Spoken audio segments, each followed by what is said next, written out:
Ya Bu Yeni aja kalau gitu nanti ya? Oh, iya, Lagi mungkin di nanti atas. iya. Tapi udah join itu. Iya nanti Ibu bergabung jam 10 kan? Iya, nanti, saya mungkin bisa ikut sampai jam 10 kurang karena nanti ada rapat dengan Bu Kapus juga dengan Pak Kabadan. Mungkin nanti ada Mbak Rebecca sebagai wakil ketua yang menghandle. Oke.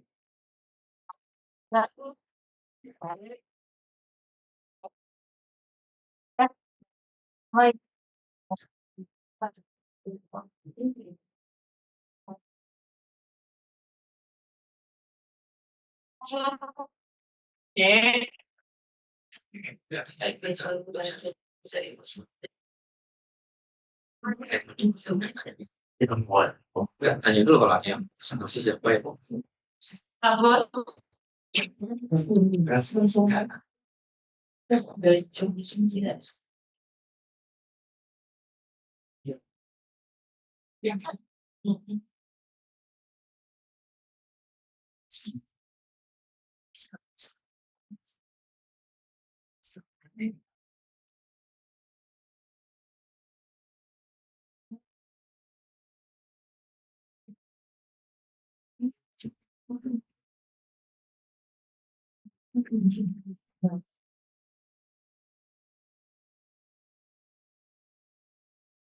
Sampai lupa.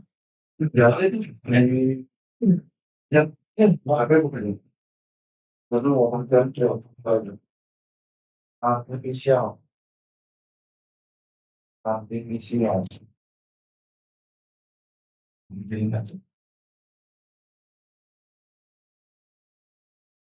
Enggak ada 6 itu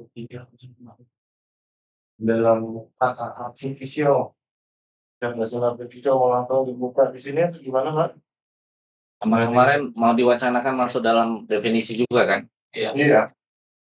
Ya, nanti di pasal. Jadi minta ke mereka terkait pengaturan artificial, apa kecerdasan artificial itu seperti apa atau penggunaan katanya dalam bahasa Indonesia. Kemarin tuh apa ya? Ada dua ada kecerdasan artifisial atau kecerdasan buatan. Kecerdasan buatan ya.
Ya.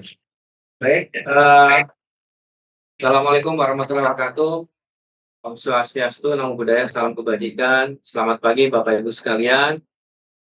Terima kasih kepada Bapak sekalian sudah hadir di ini.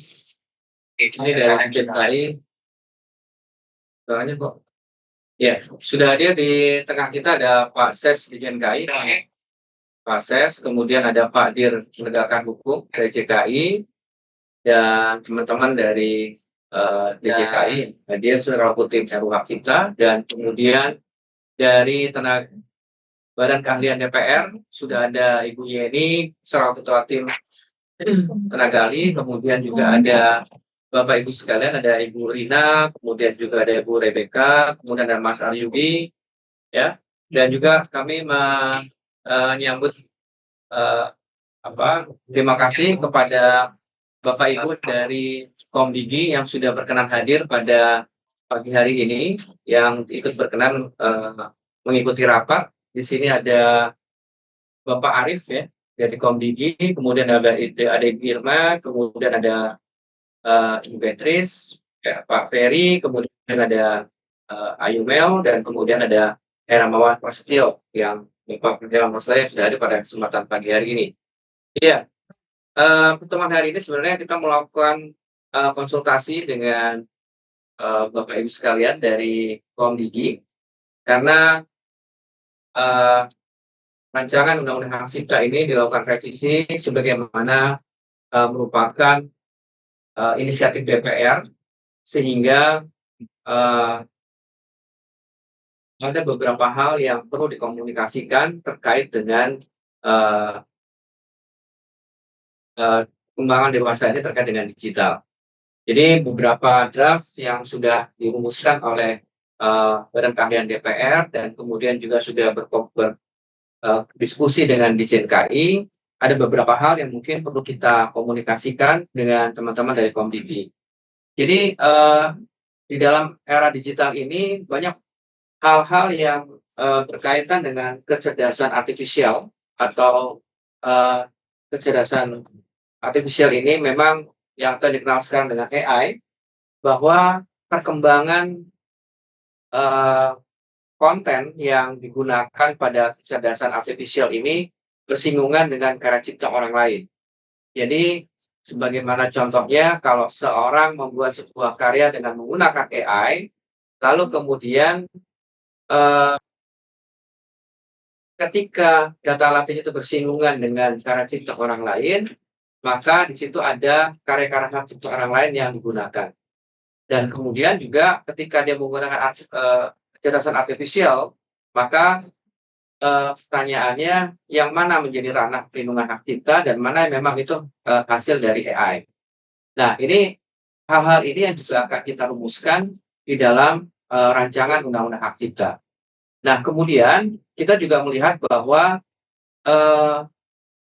di dalam kecerdasan artifisial tidak hanya menggunakan data yang hak cipta, tetapi juga kita melihat bahwa perkembangannya juga ada hal-hal yang bersinggungan dengan suara, wajah, ya, atau potret seseorang, sehingga ini ada persinggungan yang berkaitan dengan data pribadi seseorang.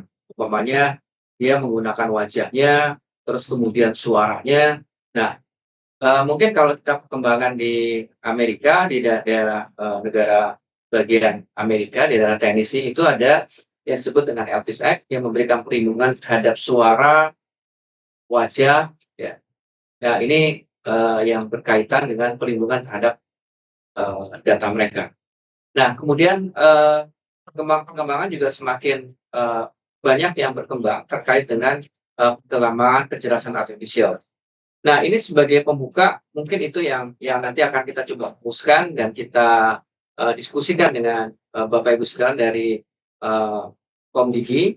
Tapi sebelumnya mungkin nanti Mbak Maria akan menjelaskan beberapa pasal yang sudah kita coba rumuskan, dan nanti juga mohon masukannya kira-kira seperti apa rumusan yang tentunya kita sinkronkan dengan beberapa rumusan-rumusan yang telah dibuat atau mungkin telah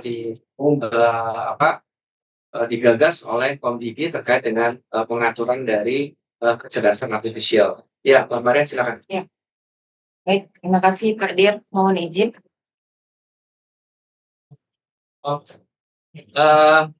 Baik, saya juga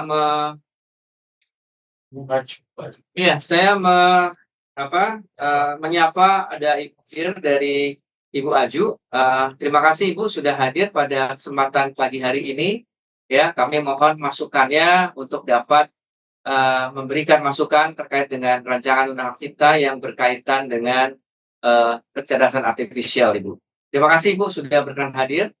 Ya, baik, mungkin Mbak Marin silakan. Siap, terima kasih Pak Dir. Mohon izin Pak Ses, Bu Dir.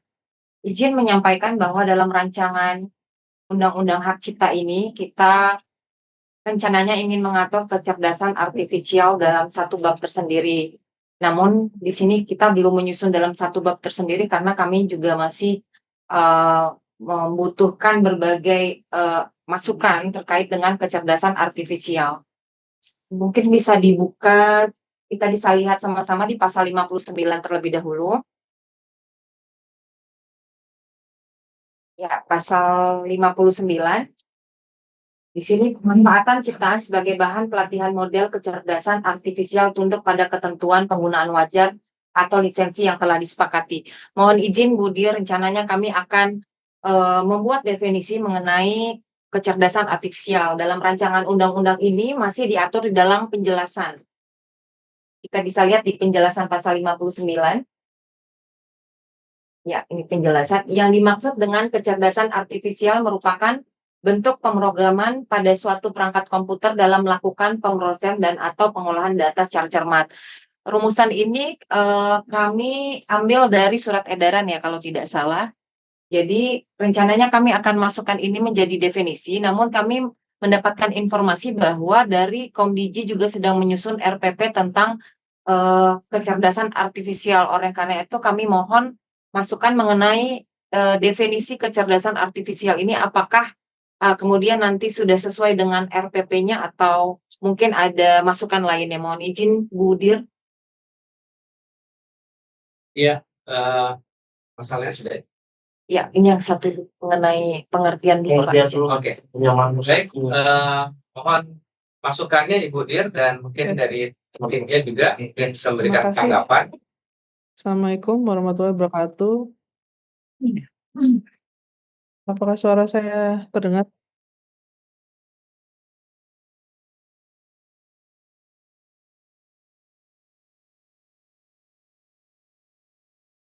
Izin suara saya apakah Terdengar Bu, terdengar. Bu, suaranya tidak terdengar, Bu. Sebentar ya Pak. Ya. Layarin di Assalamualaikum warahmatullahi Oke. wabarakatuh. Selamat pagi. Terima kasih Bapak Pimpinan Rapat, Bapak Ibu, atas undangan yang disampaikan pada kami terkait pembahasan revisi undang-undang layoutnya juga. hak cipta. Yang pertama langsung saja kami coba menanggapi penjelasan pasal 59 mengenai definisi kecerdasan artifisial. Masih belum jelas ya Pak? Tes, sudah jelas Pak? Di kita jelas, mungkin di ruang rapat ciptanya kurang jelas ya. Oh, di ruang rapatnya berarti Pak.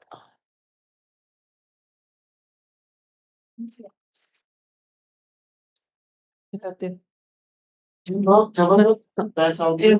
Saya ngulang lagi Pak, Oke, siap. terkait penjelasan ya. Terima kasih Pak. Penjelasan pasal 59 tentang definisi kecerdasan artifisial. Ya, memang kami sedang melakukan perumusan PP untuk peta jalan kecerdasan artifisial, sekaligus PP mengenai etika kecerdasan artifisial. Di dalam definisi kecerdasan artifisial ada ada perbaikan definisi dari surat edaran nomor 8 yang lalu yang sudah kami kirimkan di chat.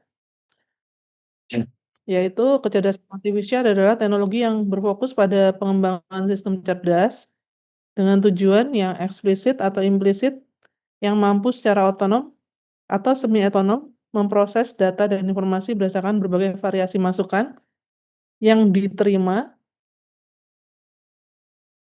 untuk menghasilkan keluaran berupa prediksi, rekomendasi, konten, ataupun keputusan lainnya yang berdampak pada lingkungan fisik maupun digital.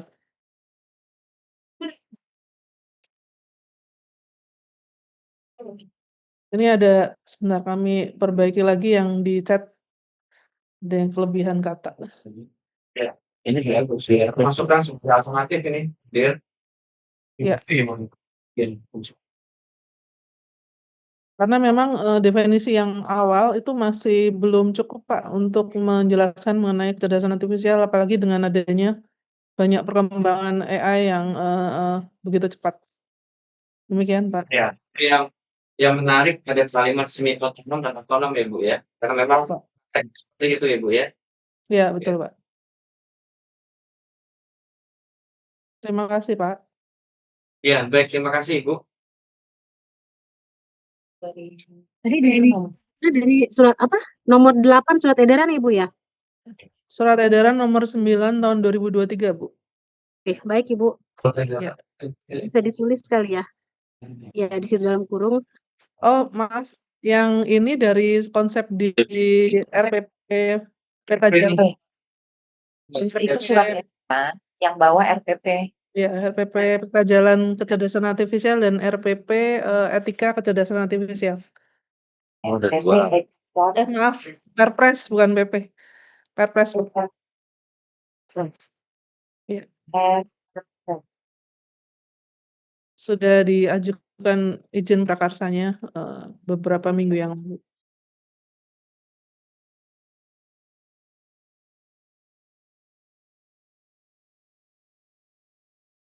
Perpres peta jalan dan Perpres etika kecerdasan artifisial. Ya, mungkin ada tanggapan lagi dari Bapak Ibu dari Badan Keahlian DPR. Ada pertanyaan mungkin? Izin Pak, Rina Pak, Ya, silakan. boleh Bu mendalami aja terkait definisi kecerdasan artifisial ini berarti teknologinya ya Bu? Pertanyaannya teknologinya bisa mencakup dalam definisi ciptaan atau enggak Bu? Atau dia hanya sebagai caranya saja ternyata? Konfirmasi aja Bu kalau Ya. dilihat dari definisinya. Baik, makasih Bu. Jadi sebetulnya kecerdasan artifisial memang teknologi, cuman proses dan impact-nya tuh juga harus ditekankan di dalam definisi. Jadi nggak hanya sekedar teknologi yang berbau perangkat komputer, pemrosesan digital dengan komputer, tapi proses di dalamnya dan dampaknya itu yang juga harus ditekankan di dalam definisi, Bu. Kalau dari definisi yang awal di surat edaran itu kan hanya pemrosesan di dalam perangkat komputer, tapi dampak dan proses detail di dalamnya tuh tidak didefinisikan. Oleh karenanya, supaya lebih mencerminkan kecerdasan artifisial, kami memperbaiki definisinya teknologi yang memiliki kemampuan dengan proses yang ada dan sekaligus dia memberikan dampak kepada lingkungan fisik maupun digital itu sendiri. Demikian. Ya. Izin Pak Dir, Bu Dir. Ya, silakan. Rebecca, iya. Saya pikir ini definisi kecerdasan artifisial dari rekan-rekan Bapak Ibu Komdiji sudah cukup komprehensif ya, karena ada juga menangkap tentang di masa depan itu kan bisa aja ada agentic AI ya Bu ya, jadi benar-benar otonom, jadi benar-benar sedikit sekali campur tangan manusia di situ. Jadi ini definisinya cukup komprehensif dan cukup futuristik menurut saya Pak Dir. Terima kasih. Ya, baik. Enam bisa ya? Karena harus ada campur tangan manusia kan. Kenapa? Kalau dia otonom berarti dia tidak perlu ada campur tangan manusia kan? Iya. Mohon ini pendalaman Bu Dir, Bu Jun, kaitan dengan otonom dan semi otonom. Mungkin teman-teman di sini juga ada yang bertanya kaitannya dengan otonom ini berarti kan murni karya tersebut dihasilkan oleh AI. Tapi kalau semi otonom berarti kan memang masih ada campur tangan dari manusia, begitu ya Bu ya? Iya. Iya, Kan ini betul. kaitannya juga dengan ini Bu, dengan apa? Untuk menentukan karya cipta yang dihasilkan atau ciptaan yang dihasilkan oleh AI Bu. Ini kan kami mau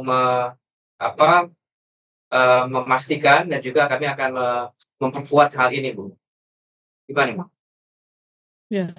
Jadi Pak, kalau melihat kecerdasan artifisial itu di sana kan memang proses otonomnya cukup besar ya Pak ya.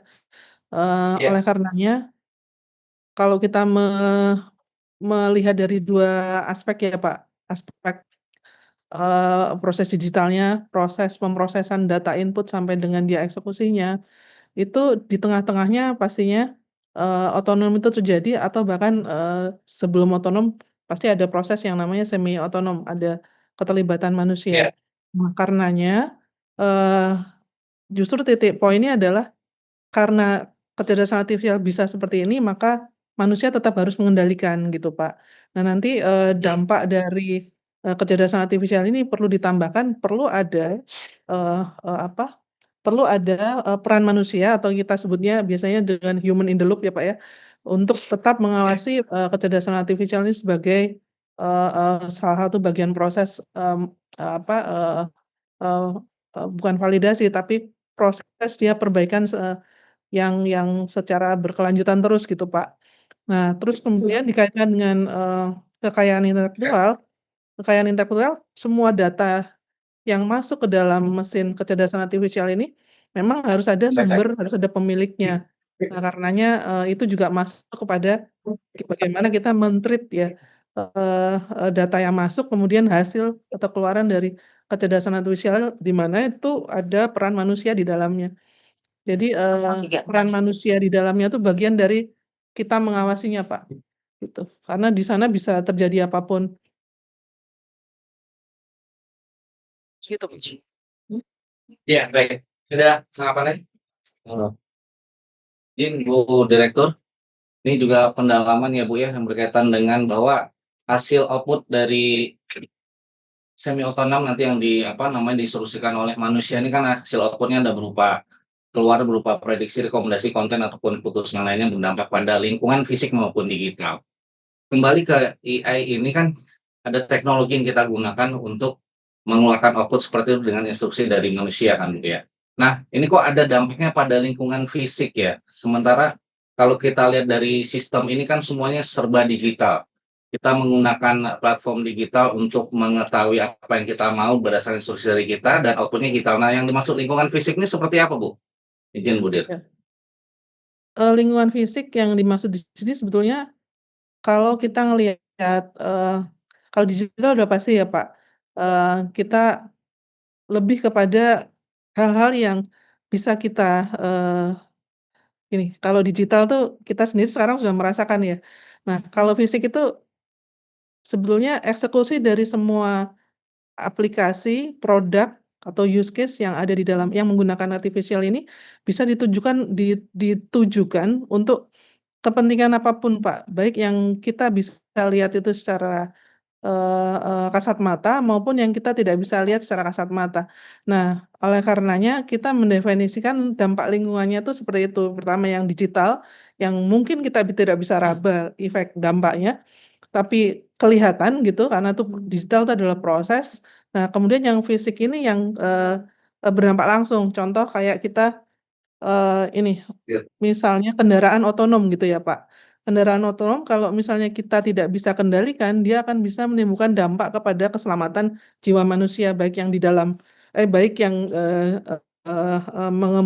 mengemudikan maupun yang, dia berada di luar kendaraan itu gitu.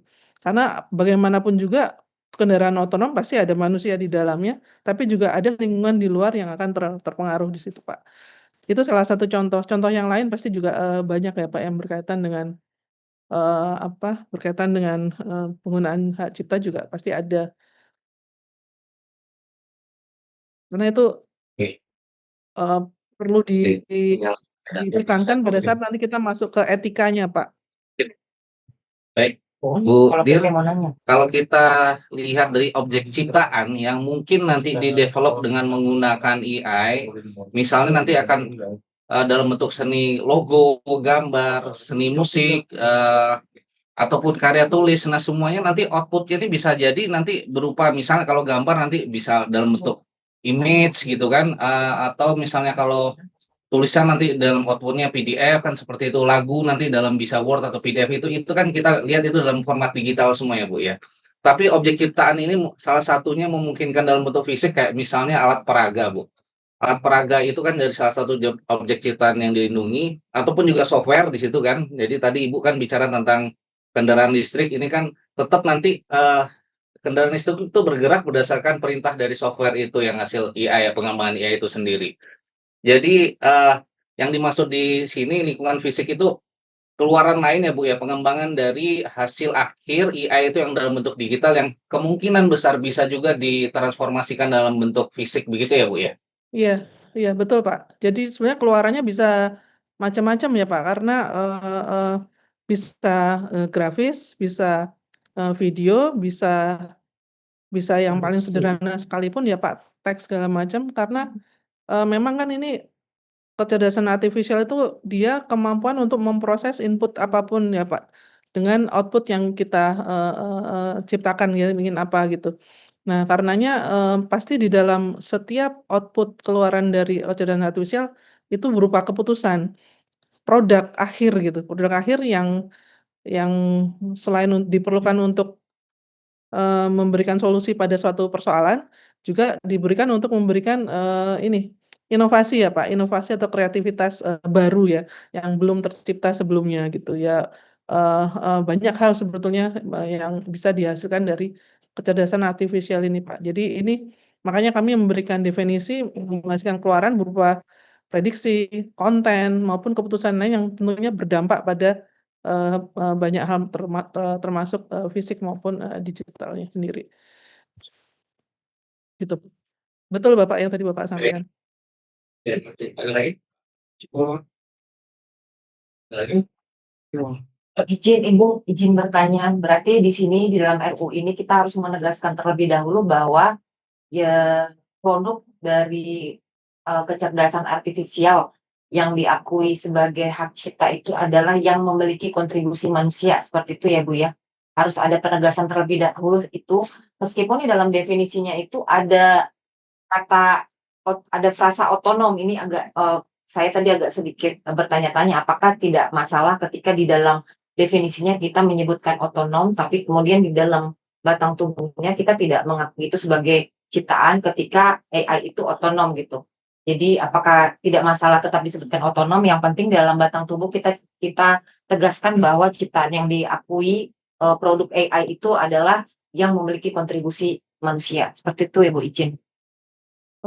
Izin Bu, mungkin saya coba jelaskan ini ya Bu ya, bahwa sebetulnya yang menjadi persoalan di dalam produk AI ini adalah jangan sampai sumber input yang masuk menjadi data olahan di kecerdasan artifisial ini tidak diberikan, tidak dinyatakan atau tidak ditransparansikan secara jelas dia sumbernya dari mana, gitu Bu. Karena apapun itu sumber input dari kecerdasan artifisial itu sudah harus jelas, baik itu yang isinya konten konten grafis, konten teks, ataupun konten yang isinya video atau film misalnya. Nah, kemudian di dalam proses produk yang akan di-generate oleh kecerdasan artifisial ini, kan itu kalau misalnya generatif AI pun dia mampu membuat satu produk baru yang belum ada sebelumnya, Bu. Nah, produk yang baru ini bisa jadi sama dengan produk yang asalnya gitu. Bisa jadi produk ini berbeda sama sekali. Oleh karenanya, pada waktu men-generate produk yang hasil keluaran AI ini perlu dinyatakan Ibu oleh penyelenggaranya, oleh penciptanya, pencipta dalam hal ini yang menyelenggarakan sistem kecerdasan artifisial untuk menyatakan nih produk ini paling tidak harus produk yang di luar dari apa yang sudah diciptakan oleh sumber penciptanya. Jadi supaya tidak ada klaim bahwa ini adalah produk AI, tapi ternyata sama dengan produk-produk yang sudah pernah dikeluarkan sebelumnya yang tidak menggunakan AI. Jadi banyak hal yang harus diperhatikan secara etik ya Bu ya, pada saat menciptakan produk AI ini. Oleh karenanya di dalam satu unsur atau nilai etik itu salah satunya adalah harus ada izin dari sumber informasi ketika memasukkan data input itu ke dalam sistem AI Bu. Seperti itu. Pasal itu Mas, pasal 40 coba.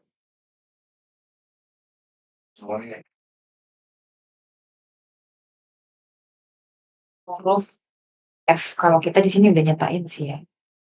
Basis algoritma selama terdapat kontribusi manusia. Berarti beda. Yang bawah. Bawah lagi ayat 3, ayat 3. Yang F.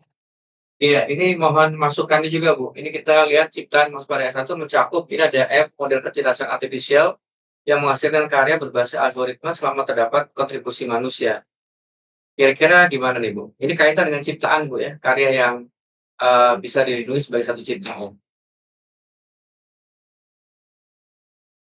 Kira-kira ada masukan?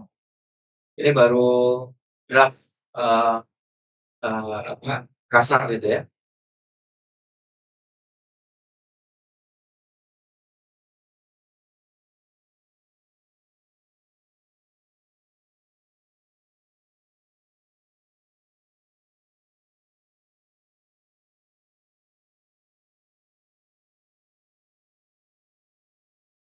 Izin Pak, boleh saya lihat ayat atasnya Pak, ayat 2 dan 1? Ayat 1-nya coba lihat, Kak.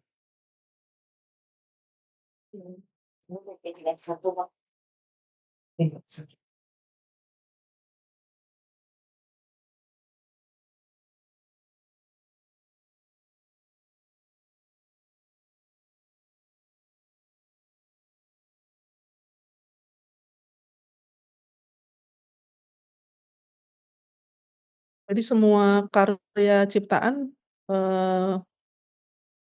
luas sekali sih sebetulnya.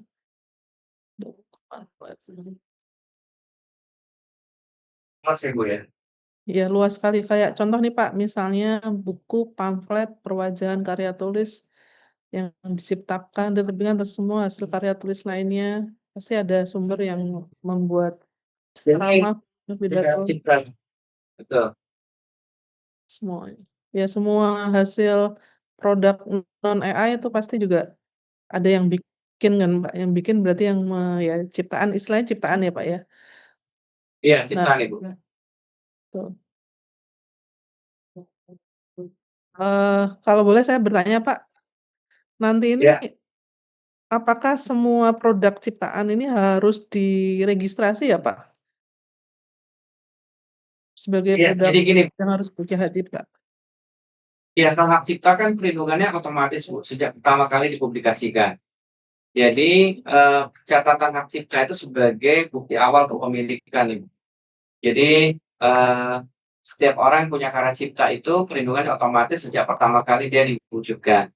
Tapi untuk sebagai bukti bahwa, karya tersebut adalah miliknya, maka negara, menyebutnya dengan pencatatan ciptaan. Jadi, pencatatan ciptaan ini mencatat hak yang sudah ada sebelumnya, Bu. Jadi berbeda dengan merek, kalau merek kan, haknya muncul karena pendaftaran. Tapi kalau hak cipta, catatan ini sifatnya adalah sebagai, bukti kepemilikan.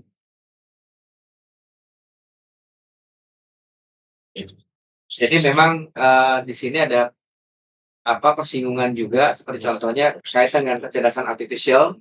Sebagai contoh kan sekarang juga banyak, Bu, lagu-lagu yang dibuat oleh, aplikasi tertentu dengan AI, kan gitu. Nah, ketika saya membuat liriknya, lalu kemudian saya serahkan, eee, apa, musiknya, pembuatan musiknya dan, genre musiknya saya serahkan ke AI, maka lahirlah sebuah lagu. Nah, tapi kalau dari kasus itu kan kita bisa melihat bahwa yang campur tangan manusia adalah tadi, liriknya yang dibuat. Nah ini, Bu, jadi mungkin bagaimana, eee, dengan kasus-kasus seperti ini. Baik Pak, Saya juga berikutnya ada Pak Once Mekel dari DPR. Terima kasih Pak Once sudah, hadir. Ya, silakan.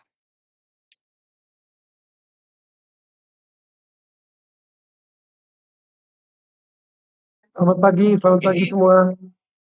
Ya, mungkin Pak Once ada pertanyaan kaitan pernah diskusi kemarin ada kegalauannya mengenai AI, lagu-lagunya yang, menggunakan AI. Oh iya, Ya. jadi memang AI ini perlu ini banget ya, perlu diatur sekali. Nah, pertama saya nggak tahu di wilayah nantinya katanya ada aturan di Komdigi juga ya soal ini ya. Tapi ya kita tinggalkan dulu itulah. Buat kami sih dari kalangan musisi pencipta itu yang menggelisahkan, bukan hanya pencipta ya, tapi juga performer. Bahwa dia sistem ini, algoritma ini bisa mengambil identitas seorang dan juga termasuk identitas ciri khas dari pencipta. Ketika orang bisa membuat prompt, katakanlah seperti saya ingin membuat lagu seperti Yovie Widianto, ketika nama Yovie Widianto disebutkan, ada kemungkinan AI bisa membuat lagu yang berbeda tapi sebetulnya menggali dari data-datanya Yovie dan membuat lagu yang mirip dengan ciri khas lagu Yovie. Dan juga kan itu yang terjadi. Saya sendiri punya suara sudah dipakai di AI ini untuk lagu-lagu lain yang mana saya nggak tahu ya, tanpa izin dan segala macam. Jadi suara saya ini dipakai di beberapa karya AI, persis suara saya, ya mungkin tetap ada bedanya ya, mungkin 90% kalau begitu. Nah ini mungkin dengan satu prompt yang berbunyi memakai suara Once Michael, saya kira pengetikan prompt atau pembuatan prompt dengan menyebutkan nama seseorang itu yang harus diatur. Ya sejauh ini itu yang saya pikirkan ya. Ataukah sebetulnya kita mau memberikan porsi untuk nama-nama orang yang diketik di prompt ini untuk mendapatkan sejumlah royalti. Tapi saya sendiri terus terang nggak ngerti juga bagaimana caranya itu. Secara teknis ya men-share royalti kepada orang yang namanya ada di dalam prompt. Apakah itu sebagai pencipta atau sebagai performer. Kita ingin melarang betul-betul orang membuat prompt dengan nama orang. Karena di AI kan memang untuk bikin lagu banyak yang sudah memang nggak bisa masukkan ketika kita ketik nama orang gitu, nggak bisa masuk gitu. Atau bagaimana nih? Saya juga belum punya fix ID soal ini. Jadi kita diskusikan aja pagi ini. Yang jelas AI ini buat saya, buat kita, buat kami semua di kalangan musisi, pencipta lagu, performers, ini tantangan besar juga. Dan dalam undang-undang ini harusnya diatur sih. Kalau enggak pasti menjadi kekurangan yang cukup signifikan gitu. Saya kira. Itu aja dulu Pak Agung ya. Ya, terima kasih. Ya, kembali ke Bu Raju, gimana Bu? Kaitan tadi dengan rumusan kita yang terkait dengan artinya bahwa jenis-jenis ciptaan yang ada di dalam Undang-Undang Hak Cipta ini, jadi ke depannya juga tidak menutup kemungkinan bahwa itu juga akan bisa dihasilkan oleh AI, gitu Bu ya. Seperti arsitektur, kemudian juga ada seni motif yang merupakan perlindungan hak cipta. Jadi perkembangan ke depannya juga bisa itu dilakukan oleh AI. Nah, kira-kira batasannya seperti apa yang kira-kira untuk merumuskan tadi di bawah ini kita sudah menyebutkan ada ciptaan yang merupakan model kecerdasan artifisial yang menghasilkan karya berbasis algoritma selama terdapat kontribusi manusia. Jadi artinya bisa dikatakan ciptaan kalau memang itu masih ada kontribusi manusia gitu Bu. Dari rumusan ini kira-kira ada masukan Bu? Iya. Izin Pak, untuk ayat Yes. 1 secara karya ciptaan itu bisa masuk karena sebelum AI pun ini semua sudah ada gitu. Iya. Kemudian yang ayat 3 nih Pak, ciptaan yang dipublikasikan dalam format digital, misalnya ada buku elektronik, karya seni, VOD, aplikasi, kemudian karya augmented. Nah, pada saat masuk ke F ini Pak, model kecerdasan artifisial. Model kecerdasan artifisial itu sebetulnya masuk di dalam proses kecerdasan artifisial itu sendiri Pak. Seperti algoritmanya gitu. Nah, ini sebetulnya F ini kalau boleh ke atas Mbak, saya mau lihat yang G. Yang G-nya coba lihat. Yang di bawah ini Mbak. Yang di bawahnya sih, yang di bawah. Ya. Nah, model itu sebetulnya proses di dalam mesin ya Pak. Kalau kita masuk ke dalam rancangan sistem kecerdasan artifisial, model itu bagian dari alat pembangkit produk dari kecerdasan artifisial itu sendiri. Jadi kalau boleh yang F ini bisa diperbaiki lagi Pak. Karena mau A sampai dengan G, kalau itu produk digital ya bisa aja di belakangnya tuh pakai AI juga bisa, Pak. Iya. Oke, oke, oke. Misalnya game digital Teknik. bisa aja di belakangnya dia pakai AI, tapi produknya game digital. Aplikasi bahasa musik ya itu bisa aja di belakangnya pakai AI, tapi produknya aplikasi musik seperti itu, Pak. Kalau model tuh alatnya bebas. Ya, Oke, oke. dibalik ya, coba ya. Jadi diganti apa? Jadi usulannya langsung AI aja, Bu, ya? Ya, kalau boleh sih F-nya di take out ya, Pak. Heeh. Dikeluarkan. Jadi ada kontribusi manusia maupun tidak ada kontribusi manusia, AI tetap AI, Pak. Oke. Iya, iya, iya. Berarti di take out aja, Bu, ya? Jadi,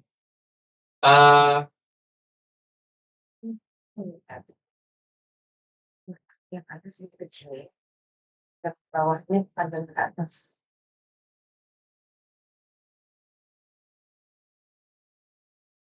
Oke, izin menambahkan ya. Iya. Izin Ibu, kalau pasal 36 ini kan sebenarnya menegaskan hasil karya yang berbasis AI yang mana yang dapat dilindungi sebagai ciptaan. Seperti itu Bu izin. Jadi kalau ini kita hapus semua, tidak ada batasan bahwa AI yang mana yang bisa diakui sebagai ciptaan seperti itu. Karena yang rencananya kita batasi dalam RUU ini adalah hanya AI yang memiliki peran atau kontribusi dari manusia seperti itu Ibu izin. Iya, jadi ketentuan pasal ini sebenarnya ingin memberikan batasan, Bu. Artinya, kita lihat di atas ini kan sudah ada jenis-jenis ciptaan yang memang dihasilkan oleh para pencipta, begitu ya. Tapi di lain pihak juga ada karya-karya yang memang, itu dihasilkan oleh AI. Jadi, kami untuk membedakan karya yang memang, tadi tidak, sepenuhnya itu dihasilkan oleh AI, tapi ada campur tangan manusia, artinya bahwa AI sebagai tools gitu ya, untuk menghasilkan sebuah karya yang, dibuat oleh manusia gitu, Bu. Ini sebenarnya memberikan batasan. Nah, kira-kira batasan ini yang menurut Ibu yang lebih mengena terkait dengan, ketentuan AI itu yang bagaimana? Itu yang dimaksud dari, Bu Maria tadi seperti itu. Pak Direktur bisa sedikit berpendapat Pak Direktur? Iya, silakan. Ya, terima kasih Pak Direktur. Ini kan kalau membaca huruf F ini, huruf 40 ini kan kita bicara jenis-jenis ciptaan yang dilindungi, ya. Iya. Jadi kita bicara mulai buku, kemudian karya seni dan seterusnya. Sampai di sana sih nggak ada masalah. Tetapi ketika kita memasukkan F ini, seolah-olah F ini adalah ciptaan yang dilindungi. Padahal ini kan kita pengen mengakui F ini adalah ada juga hasil karya yang dilindungi sepanjang itu dihasilkan AI, sepanjang ada namanya tuh kontribusi manusia. Jadi kalau menurut saya memang huruf F ini memang harus dikeluarkan, nggak di sini tempatnya, karena dia bukan ciptaan yang dilindungi, bukan jenis ciptaan, gitu loh. Jadi huruf F ini memang harus kita keluarkan dari sini, mungkin di bawahnya, karena dia bukan termasuk jenis-jenis hak cipta, tetapi ada loh pihak lain yang bisa menghasilkan hak cipta dan kita bisa akui dilindungi sepanjang ada kontribusi manusia. Jadi memang huruf F ini memang nggak di sini tempatnya. Kalau memang saya, terima kasih. Iya, terima kasih Pak Arifadi. Ya, mungkin kita carikan tempat ya. Tapi tadi kata kuncinya adalah untuk memberikan batasan tadi. Karya yang memang itu hasil olah tangan manusia yang secara nyata memang itu dibuat. Tapi juga ada yang karya sebagian menggunakan AI gitu ya. Dan juga ada yang sepenuhnya gitu kan. Nah, ini dengan kondisi yang seperti keadaan yang seperti ini kan tentu perlu ada batasan dalam ketentuan peraturan ini. Nah, kira-kira batasan itu bagaimana redaksionalnya yang terbaik itu maksudnya tadi seperti itu. Ya mungkin tempatnya nanti kita akan coba di bawah ya. Saya tepat di sini, cuma Iya. rumusannya harus dibalik saja. Iya. Benar ya? Izin Bu Direktur, Bapak Ibu sekalian, kalau kita Iya. memahami pasal 40 ini kan jenis ciptaan original sebenarnya yang sepenuhnya hasil karya manusia. Terus ketika kita bicara pasal 40 ayat 3, ini bicara, karya cipta tadi setelah diwujudkan dalam bentuk yang nyata, akan dipublikasikan dalam berbagai bentuk format digital. Bisa kalau kita karya cipta misalnya terhadap buku gitu yang tadi manual, kita bikin e-book gitu kan.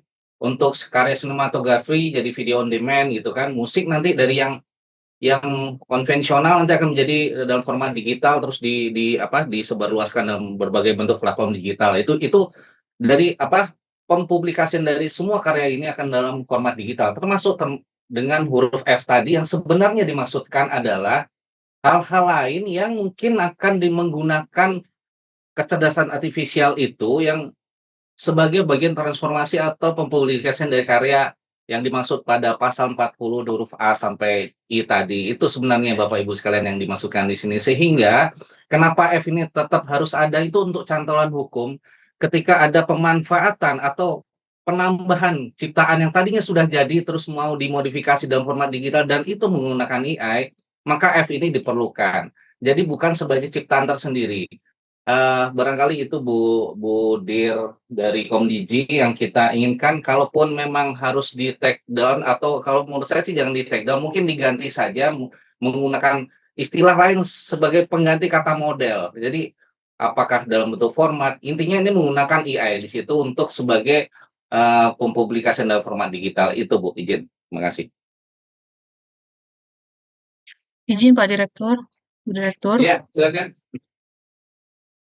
Iya, saya ada usul Pak alternatif untuk pasal 36.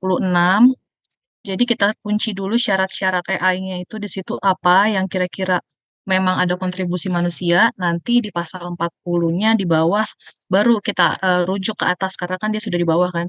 Jadi model kecerdasan artifisialnya itu kita ganti kalimatnya seperti yang Bapak tadi sampaikan. Dengan ada di chat ya Pak ya, Ibu ya, untuk usulan alternatif pasal 36 dan 40. Izin Pak Dir, boleh menambahkan? Iya. Iya, silakan Bu. Bagus boleh. Kalau dilihat dari prima, kita ngomongin ciptaan yang dilindungi, nanti akan ada bagian-bagian di mana bagian ke-1 ciptaan yang dilindungi, kemudian ada juga bagian berikutnya yang menjelaskan ciptaan yang penciptanya tidak diketahui, ciptaan hasil karya yang tidak dilindungi gitu ya. Kalau saya boleh pada saat kita ngomong ciptaan yang dilindungi, kita membagi 2 saja, di mana ciptaan mungkin saya nggak tahu ya grafiknya gimana, dibagi 2 misalnya bagian mengenai ciptaan yang dilindungi itu dijelaskan dulu mengenai ciptaan asli. Artinya dia ciptaan yang dilindungi yang, jenisnya asli gitu. Benar-benar dibuat oleh si pencipta, benar-benar dibuat oleh manusia tanpa teknologi sama sekali dari awal sampai akhir, dari hulu sampai hilir. Kemudian masuk ke bagian yang berikutnya di mana ciptaan yang dilindungi jenisnya adalah ciptaan digital, termasuk di dalamnya yang menggunakan kecerdasan artifisial, maupun yang tadi ya, otonom atau semi otonom. Tapi kita batasi memang hanya kecerdasan artifisial yang ada unsur manusianya.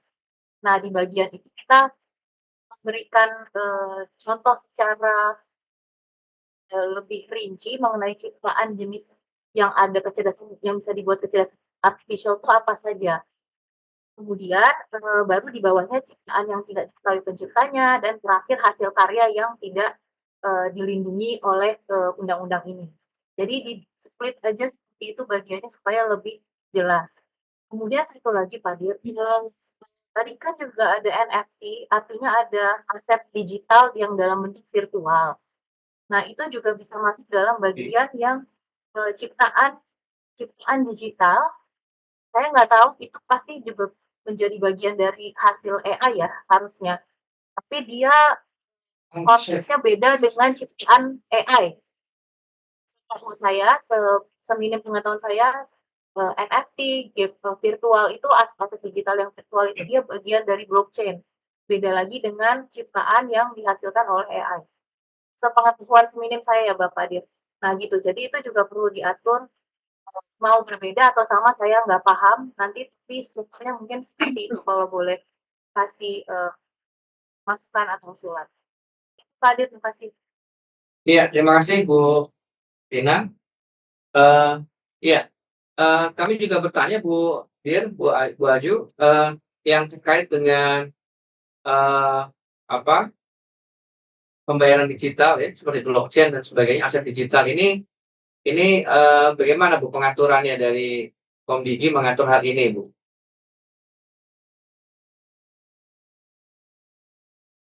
Izin Pak, kalau boleh saya Ya, share gambar sedikit ya Pak. ya silakan Ibu. Tapi ini saya nggak nyiapkan paparan karena saya juga baru dapat undangan hari ini. Saya coba yang Iya Ibu. ada di buku peta jalan yang sudah kami Ya. konsultasi publikan ya. Ini kalau mudah-mudahan kelihatan ya Pak. Nah, Digedein. sudah kelihatan Pak. Nah di sini saya mau menyampaikan ini Pak. Kecerdasan artifisial itu sebetulnya dia siklus hidup yang terus-terusan dia mengalami proses perbaikan ya Pak. Karena data input yang masuk di dalam kecerdasan artifisial ini juga menentukan apakah produk ini akan bagus atau tidak, bias atau tidak. Jadi kalau dia data inputnya sedikit, kemudian trainingnya sedikit, nggak ada yang kita bisa sebut kecerdasan artifisial itu smart, tidak. Jadi semakin banyak data input, semakin banyak dilatih, dia akan smart. Nah, itu proses siklusnya, itu mulai dari pemahaman awal, pengumpulan data, praproses, kemudian proses, dalam hal ini untuk menghasilkan eh, algoritma yang sesuai dengan produk yang mau dihasilkan, sampai dengan pasca proses dan pengawasannya sekalipun, di situ peran manusia itu ada, Pak. Jadi manusia itu berperan di dalam melakukan pengawasan di siklus hidup dari awal sampai dengan akhir. Nah, kemudian di sini kalau kita mau melihat bahwa hasil kecerdasan artifisial harus bisa terpercaya dari sejak data, proses, dan sampai dengan modelnya pun itu harus bisa dinyatakan dia sudah bisa digunakan secara aman maupun kalau kita biasanya harus bisa digunakan secara aman dan bertanggung jawab dari sisi sistemnya. Dari sisi penggunanya bisa lebih dari itu. Nah, karenanya kehadiran manusia itu ada di dalam seluruh siklus hidup kecerdasan artifisial. Nah, berkaitan dengan yang tadi ini saya stop share. Berkaitan dengan yang tadi kita diskusikan ya Pak, apakah produk-produk itu termasuk yang model kecerdasan artifisial? Model kecerdasan artifisial itu sebetulnya bagian dari yang akan diintegrasikan dengan produk-produk digital, Pak. Contoh misalnya tadi kan ada buku gitu ya, atau ada model VOD yang lain gitu. Nah, kalau dia butuh kecerdasan artifisial untuk bikin itu tambah bagus, itu juga biasanya embedded-nya dengan kecerdasan artifisial. Di dalamnya pasti termasuk model segala macam gitu. Nah, oleh karenanya pada waktu masuk ke pasal 36 ayat 3 tadi, Pak, itu semua produk digital bisa dihasilkan dari kecerdasan artifisial kalau memang dia butuh itu di-embedded-kan di dalam tersebut. Nah, karenanya kenapa kami mengusulkan ini dikeluarkan mungkin harus ditaruh di tempat lain untuk menjelaskan produk-produk ini bisa menjadi bagian yang dikontribusikan dari kecerdasan artifisial. Semua itu. Itu. Ya kan? Termasuk juga Nggak yang apa-apa. Bapak tanyakan mengenai Iya. blockchain. Artinya memang potensinya akan terus berkembang ya Bu ya, kalau Betul, lihat dari Pak. perkembangan. Jadi artinya jadi menjadi semakin sempit perumusan tadi itu Bu ya, kalau kita lihat dari perkembangan ini ya Bu ya. Iya, Ya, Pak. dari rumusan tadi. Nah, tadi terkait dengan aset digital tadi Bu, dengan blockchain itu, dengan kripto segala macam itu berarti juga Iya. model pembayaran secara digital juga akan terus berkembang dan kecenderungan juga akan mungkin ada penyempurnaan gitu Bu ya, kalau ini Iya, kalau betul, dilihat Pak. dari ya. Iya. Oleh karenanya tadi semua produk yang pasti menjadi input sistem yang menggunakan kecerdasan artifisial itu harus dinyatakan dulu dia produknya sudah menjadi sudah menjadi produk yang dilindungi, ciptaan yang sudah dilindungi seperti itu Pak. Karena perlu dijelaskan ya sumbernya dari mana. Bu Dir, izin Bu untuk penguatan materi atau pendalaman di internal kami dalam pembahasan RUU Cipta ini bersama dengan teman-teman BKD DPR. Mungkin berkenan Bu, Perpres tentang etika artificial AI tadi bisa di-share ke kami Bu, dan buku putih yang barusan Ibu share. Izin Bu, Iya. buku apa tadi? Ada 2 buku nanti kami share linknya kami share di sini ya Pak, di chat ya. Terima kasih Bu. Buku putih sama buku etika ya Pak, pedoman etika. Kalau rancangan Perpresnya kebetulan kami sedang menunggu izin prakarsa Pak, masih proses belum dapat jawaban dari Setnek Pak. Izin Bu Dir, mungkin syarat yang kami usulkan boleh ditanggapi Bu di pasal 36.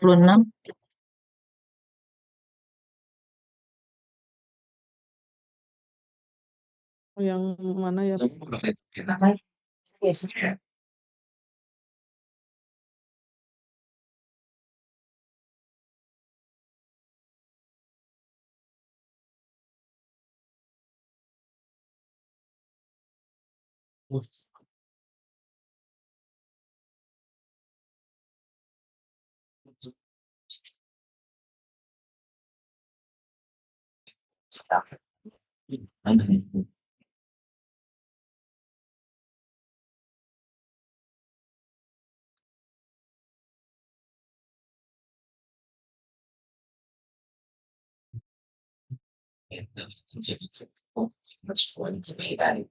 Nanti dia jadi takut tentang AI tadi Pak naik dia.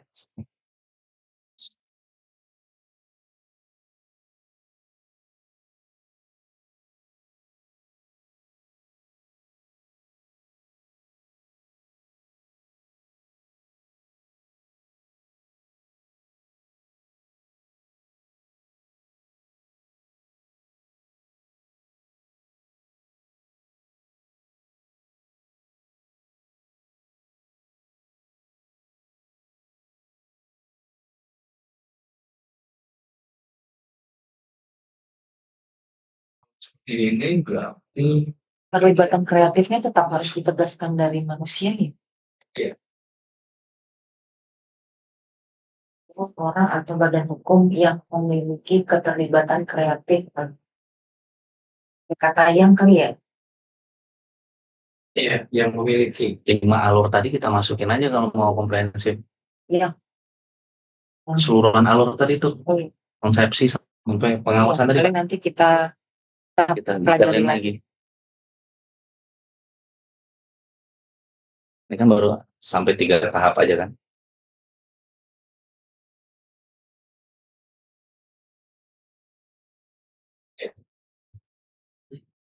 Ya, mungkin sementara tapi nanti kita diskusikan kembali di internal. Baik,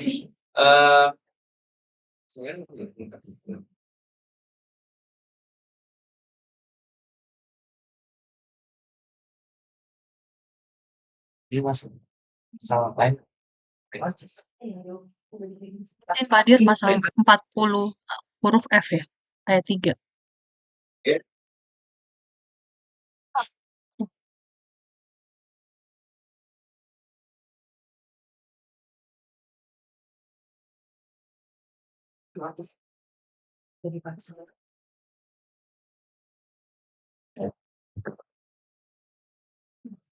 Terus ya, itu dah ditambahkan. Kita sebut.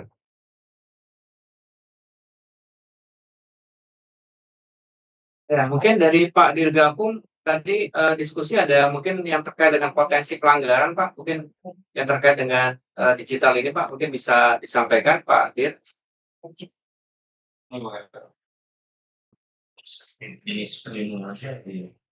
Belum. Jadi terima kasih Pak Dir.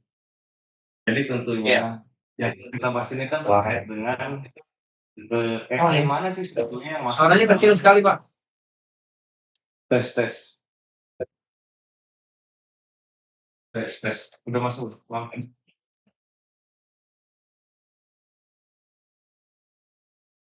Baik Pak, saya sebenarnya masih menyimak ini terkait dengan AI ini.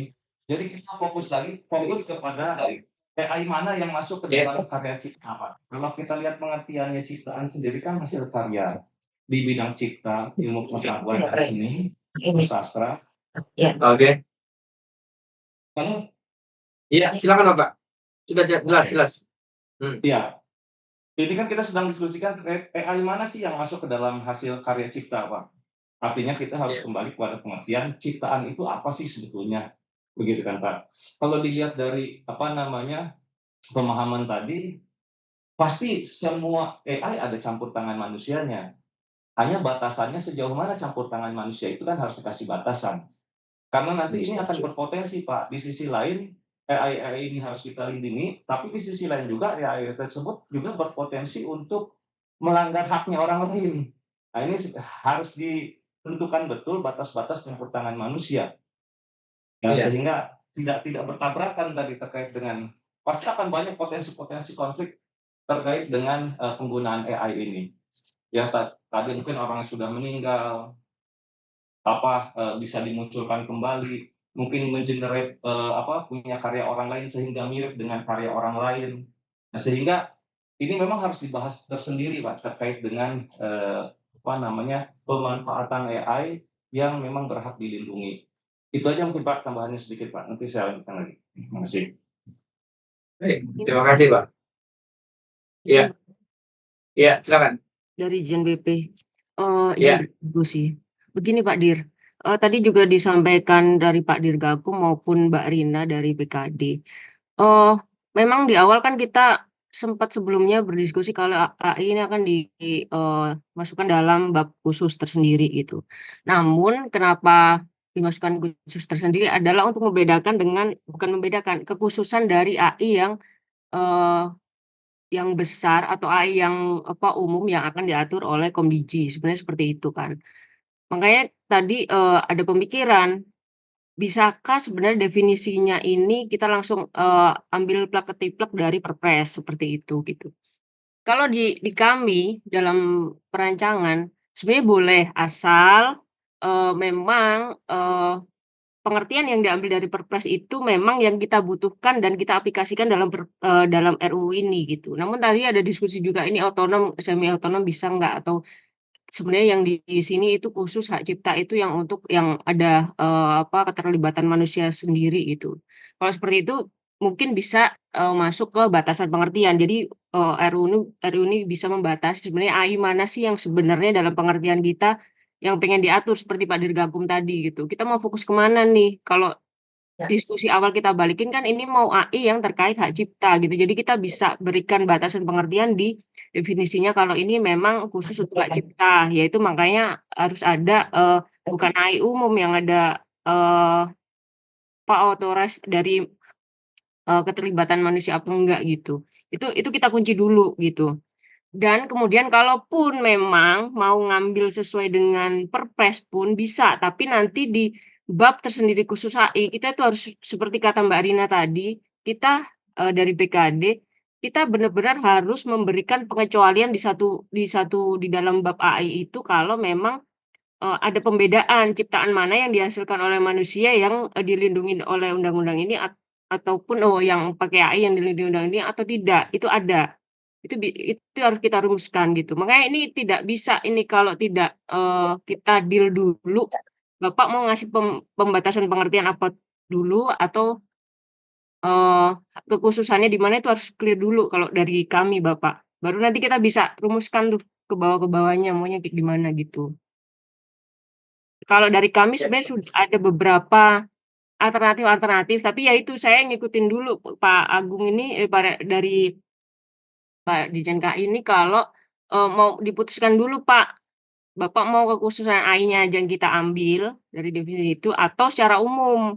Kalau umum ya berarti nanti di pengecualiannya akan kami buatkan di bab khusus AI-nya. Karena kalau sini belum terlihat kalau dari kami Bapak. Itu dulu sih Pak. Sepakat. Terima kasih. Boleh izin Iya, silakan. Ya, izin Mbak Eki, terima kasih masukannya tadi sama yang seperti saya tanyakan. Karena izin urun rembuk tadi yang disampaikan Pak Dirgakum, kalau saya lihat-lihat, mohon izin kalau salah, yang namanya karya yang dihasilkan AI tanpa kontribusi manusia itu ada Pak Dir, mohon izin. Dan itu yang disebut tadi disampaikan oleh Bu Dir, tadi itu yang disebut dengan kecerdasan artifisial yang dihasilkan secara otonom. Misalnya robot, dia bisa melukis.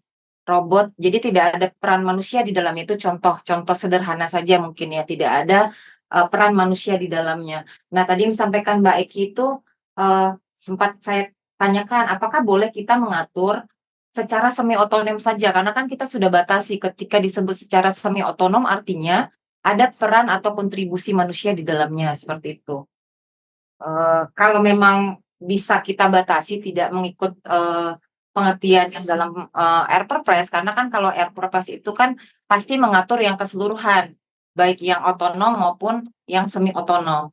Padahal yang dimaksudkan kecerdasan artifisial dalam Undang-Undang Hak Cipta ini ingin dibatasi hanya yang memiliki kontribusi manusia seperti itu. Jadi kalau memang diperkenankan, apakah bisa ya kita di dalam definisi kecerdasan artifisial ini kita batasi, dan memang rencananya nanti akan ada satu bab khusus tersendiri. Tadi ada masukan dari Budir juga, kategori AI, ciptaan hasil AI yang dapat disebut sebagai ciptaan, dapat dilindungi. Itu memang harus kita kategori dan kita susun tersendiri dalam satu bab khusus. Oleh karena itu, di sini kita mengundang Komdiji untuk meminta masukan-masukan yang akan kita inventarisir dan kita susun dalam satu bab tersendiri. Begitu Mbak Eki, terima kasih masukannya. Benar, kalau itu Ya. merupakan rumusan batasan pengertian, itu boleh Mbak berbeda dengan Perpres. Itu sih sebenarnya kuncinya gitu. Makanya saya bilang Tolongnya kita hilangin. Iya, begini. sesuai dengan kebutuhan aja Bapak, begitu. Ya, jadi gini, Bu. Sebenarnya kalau kita perbandingkan dalam undang-undang ketentuan hak cipta di Amerika itu, mereka lebih fokusnya pada human authorship, jadi pada karya yang dihasilkan oleh manusia. Jadi karya yang dibuat manusia itu memang sebagai fokus utamanya, dan kemudian AI sebagai alat bantu ini mempertegas bahwa AI sebagai alat bantu yang fokus utamanya adalah pada karya yang dihasilkan manusia. Tapi kalau di Jepang itu lebih kepada human creativity-nya. Jadi kreativitas yang dihasilkan oleh manusia. Jadi hasil kreativitasnya yang dilindungi tadi. Nah, ini kan sekarang tinggal kita lihat bagaimana arahnya kaitannya dengan perlindungan hak cipta di Indonesia kan gitu. Nah, jadi perbandingan-perbandingan ini bisa kita jadikan sebagai fokus kita mau arahnya mau bagaimana. Ini yang kita lihat seperti itu.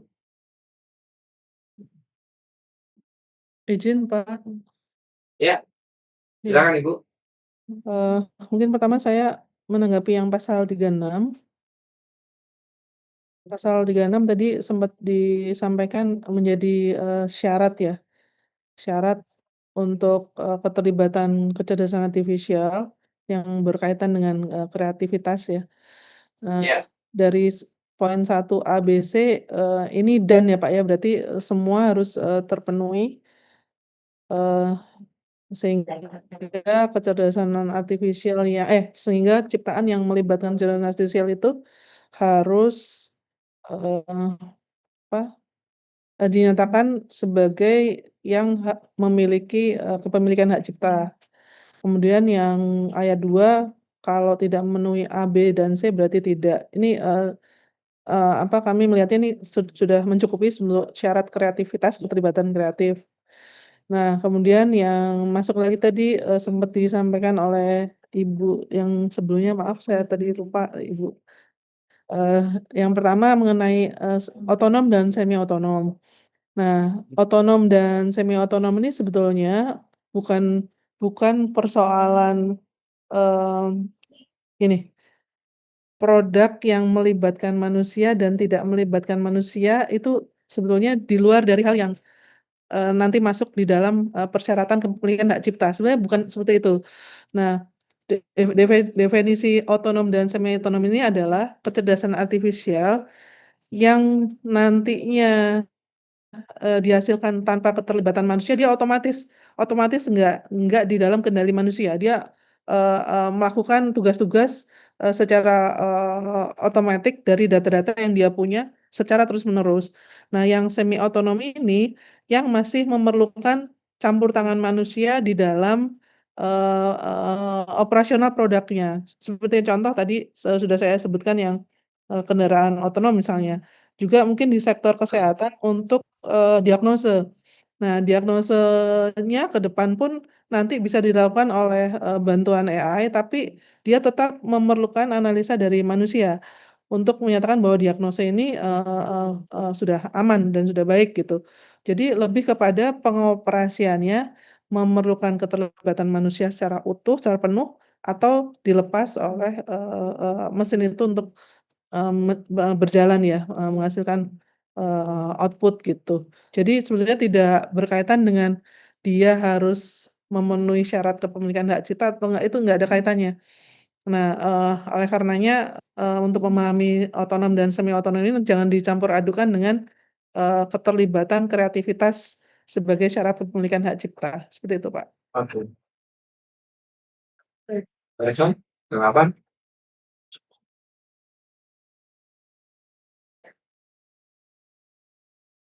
Ya, berarti Kita harus sesuaikan.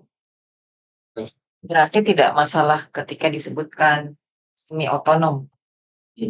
Karena bukan kaitan dengan menghasilkan ciptaannya tadi seperti yang disampaikan Budi. Iya. Tapi prosesnya. Jadi Berarti mungkin pembatasannya nanti berarti tetap di pasal 36 saja, maksudnya Budi. berarti yang dikedepankan mungkin kreativitasnya sampai sejauh mana dia memberikan kreativitas. Syaratnya. Jadi memang otonom dan semi otonom ini udah bicara hal yang sendiri dengan konteks kreativitas tadi. Baik, ada masukan lagi dari Bapak Ibu dari kalian? Ya, halo, selamat pagi semua. Ya, Mungkin pagi Pak Anja. saya kasih coba berikan masukan sedikit aja, catatan sedikit, dan ini berdasarkan apa yang terjadi ya, yang saya lihat di dunia musik setidaknya gitu ya. Banyak orang yang saat ini sangat merasa bahwa dia menciptakan satu musik, dan bahkan mereka menyembunyikan fakta bahwa mereka sebenarnya tidak benar-benar menciptakannya, hanya melalui AI. Satu, kemudian mereka tuh kemudian coba untuk mempresentasikan musik ini, atau katakanlah mereka klaim ini sebagai cipta mereka dalam bentuk langsung ya dari AI-nya, tidak ada perubahan sama sekali. Gitu. Ini benar-benar, katakanlah saya tahu bahwa ini AI gitu. Mungkin teman saya bilang, bukan ini buat ini karangan saya kok gitu. Semua ya dari lirik, mungkin lirik punya dia ya. Aransemennya ini sangat AI. Kami akan tahu bahwa misalnya saya akan tahu bahwa teman saya ini nggak punya kemampuan seperti itu misalnya. Ini saya cerita sedikit ya. Jadi saya bilang ke teman saya itu, kamu nggak punya kemampuan ini untuk level membuat aransemen seperti ini, hanya level orang yang kuliah di sekolah tinggi musik. Kamu jangan bohong gitu istilahnya gitu kan. Ini kamu bikin string orkestra selevel Andi Rianto gitu kan. Lebih bagus daripada karyanya Erwin Gutawa. Jadi kamu jangan klaim itu benar-benar. Jadi ini terjadi banyak manipulasi seperti itu, sekedar lucu-lucuan atau bahkan sampai di tingkat serius loh. Nah, itu kalau dia mempresentasikannya dalam bentuk apa yang dikerjakan AI. Kita mungkin baru dicampur dengan vokal yang mungkin karangan dia sendiri gitu. Yang kedua adalah level bahwa dia mengambil ide, mengambil nada-nada apapun itu dari AI, kemudian merepro kembali. Artinya dia merekam ulang gitu. Ini merekam ulang sesuatu yang sebenarnya dia juga tidak ciptakan gitu. Dia juga tidak ciptakan, cuma memang dia katakanlah kalau dalam konsep yang konvensional dia punya hak terkait lah ya sebagai pemilik rekaman gitu. Nah ini kalau terkait AI bisa seperti itu, bisa AI-nya yang ini ya ditampilkan secara utuh atau orang mengklaim bahwa itu AI, itu punya dia karena itu adalah ciptaan AI. Karena dia memproduksi lagi sama seperti AI. Nah, sampai di mana sebenarnya dia dibilang berkontribusi menciptakan? Itu nggak gampang juga untuk kita tahu gitu ya. Bahwa dia bisa mengklaim ini semua menjadi ciptaan dia. Apalagi ketika dia tadi saya katakan sudah memproduksi ulang ciptaan AI itu dalam bentuk analog. Dan kemudian baru dilempar ke pasar pendengar. Nah ini perlu pemikiran yang mendalam sih. Saya kira itu dulu yang saya berikan catatan. Terima kasih. Ya, terima kasih Bang Once. Saya juga menyapa Bu Meli Guslo yang sudah bergabung. Terima kasih Ibu Iya loh sudah Pak, bergabung. saya izin Iya, maaf terima ingin kasih Ibu. sambil rapat ya. Ya. Ya, Ibu ada komentar sebelumnya? Ada masukan? Aku baru masuk Pak, aku nyimak dulu. Oke, Baru oke. masuk Terima banget kasih ya. Ibu. Ya, Oke, ya. ya. Baik. Di Ya, pembuktian. silakan. Berarti izin seperti yang disampaikan Pak Once tadi, mungkin kita bisa membuat syarat-syarat seperti yang diusulkan oleh Mbak Rebecca di pasal 36 ya. Entah nanti di syarat ini akan meluas atau lebih kecil lagi, tapi untuk pembuktian di pasal 36 ini berarti harus kita tentukan juga Pak seperti apa. Seperti yang disampaikan Pak Once tadi akan sulit bagaimana kita meminta bukti bahwa dia yang memberi konsep awal, dia memberikan seleksi dan kurasi itu harus kita tentukan juga kriteria pembuktiannya seperti apa. Itu mungkin yang dimasukkan Pak Once dan sepertinya tidak sederhana dan mungkin harus kita kaji kembali, kita bahas kembali yang memang nanti sepertinya memang membutuhkan satu bab khusus tersendiri ketika kita ingin mengatur ciptaan yang dihasilkan oleh AI dengan kontribusi manusia itu dilindungi seperti itu Pak Izin. Baik, ya, selamat bergabung Pak Yasmon, Direktur Kerjasama dan Edukasi. Ya, terima kasih Pak Dir, izin bergabung. Ya, baik. Halo, Pak, izin Pak, Ya. saya mungkin tambahin sedikit. Saya nggak tahu di luar negeri seperti apa pengaturan soal karya cipta AI ini, tapi saya kira adalah hal mendasar bahwa setiap orang yang menciptakan atau membuat satu produk ciptaan dengan bantuan AI harusnya memberitakan kepada publik. Ini sistem apa ya, maksudnya watermark ya, gitu ya, atau apapun itu harus ada self apa namanya, bukan self assessment tapi pengakuan ya, gitu ya, self announcement ya, bahwa ini menggunakan AI, ini menggunakan pertolongan AI. Mungkin seperti itu saya kira. Terima kasih. Ya, mungkin bisa bertanya juga kepada Bu Aju ini Bu, bagaimana karena kita lihat bahwa berkaitan dengan AI ini juga kaitan dengan data latih. Nah, ketika bicara data latih ini juga ketika dia mengenerate dari sebuah AI ini, kemudian dia juga akan bersinggungan dengan karya cipta orang lain, Ibu. Ya, seperti contohnya New York Times itu mengunggah ChatGPT karena ada beberapa pemberitaan-pemberitaan atau kajian-kajian yang dibuat oleh New York Times gitu ya, yang kemudian itu dipakai oleh ChatGPT ketika dia menggunakan data latihnya atau data-data yang dimiliki oleh pihak lain gitu. Nah, isu seperti ini gimana Bu? Yang terkait dengan kan ini ada persinggungan dengan data latih ya, kemudian dengan data orang lain yang berhak cipta gitu Bu. Ini kurang lebih yang seperti yang disampaikan oleh Once tadi kurang lebih seperti itu. Kalau seperti contohnya kita lihat suno.com itu ketika kita memasukkan lirik di dalam di dalam aplikasi tadi, terus kemudian ketika kita memilih urut genrenya yang kita akan gunakan, dan kemudian pasti dia akan mengenerate dan kemudian mengambil data lagu dari orang lain, Ibu. Nah, isu seperti ini gimana nih, Bu? Artinya kan ada persinggungan dengan, apa namanya, karya orang lain dan bagaimana bentuk perlindungannya nih, Bu, terhadap karya-karya yang dihasilkan oleh orang lain tadi? Iya, makasih Pak. Terkait dengan itu Pak, di konsep pedoman etika yang sudah kami lakukan konsultasi publik kemarin, itu seluruh informasi, konten, atau data yang diambil dari sumbernya, itu harus pertama harus ada izin dari pemilik informasi, konten, atau data tersebut Pak, karena berkaitan dengan hak kekayaan intelektual. Nah kemudian produk yang dihasilkan oleh AI, itu juga harus dinyatakan bahwa produk ini hasil dari contoh tadi, ChatGPT gitu. Jadi, Iya. harus jelas, produknya siapa dan diambil dari mana, dan mengambilnya dengan cara apa, dengan cara atau maksudnya harus dengan izin gitu ya, Pak. Karena itu, memang harus jadi satu rangkaian ketika produk itu nanti digunakan oleh si penggunanya.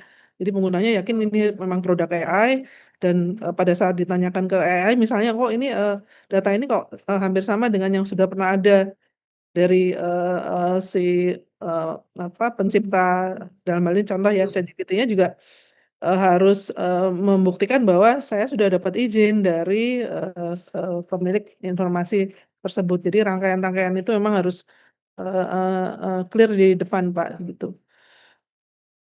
Ya, tadi yang Ibu sebutkan tadi berarti, itu disebutkan dalam peta jalan juga sudah, menyebutkan hal tersebut ya, Bu, ya? Berarti yang Ibu sampaikan tadi? Di etikanya itu pedoman itu sudah disampaikan, Pak. Jadi ada safeguard namanya, Pak, ada safeguard, yang harus disiapkan oleh si kreator ini, dalam hal ini yang menyediakan, produk-produk AI, ketika bersentuhan dengan informasi konten yang dimiliki oleh, sumber-sumber lain sebelumnya.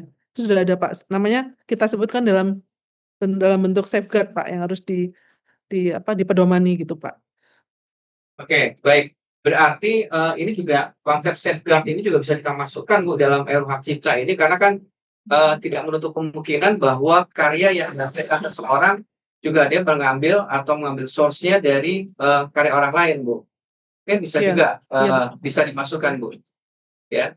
Iya. Berarti juga ini semakin, mengkerucut, Bu, artinya memang bisa menjadikan satu batasan, Bu, datanya dimasukkan di dalam batasan tadi, Bu, ya, untuk memberikan pengamanan terhadap karya tersebut, Bu, ketika dia menggunakan, membuat sebuah karya dengan AI dan kemudian dia bersinggungan dengan, karya orang lain. Ya, mungkin ada tanggapan lagi dari teman-teman Badan Keahlian DPR? Pak, ada usulan draft dari EKI, DJPP. Kita share. Oke, coba silakan.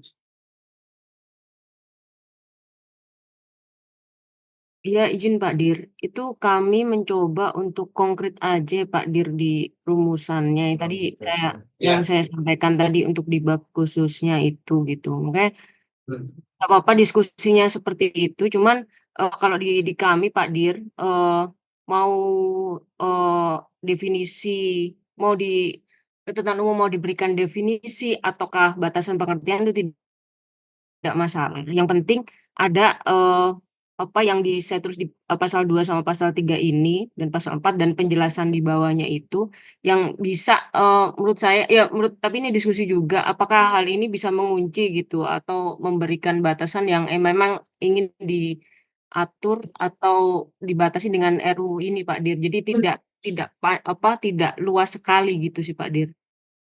Begitu Pak Dir. Iya, terima kasih, Mbak. Ya, ini, usulan dari, teman-teman dari Dirjen PP, mungkin ada masukan dari, tenaga ahli DPR, kalian, monggo. Mas Wahyudi biasanya mengkritisi nih biasanya. Izin Pak, menyimak dulu Pak, masih belajar juga tentang AI ini Pak. Ini tadi yang Mbak Rina dari itu, Badan Keahlian. Apakah maksudnya yang seperti ini Mbak Rina gitu? Karena menurut saya harus ada batasan-batasan tersendirinya begitu Mbak Rina. Iya, Coba di-share lagi tadi. Lanjut.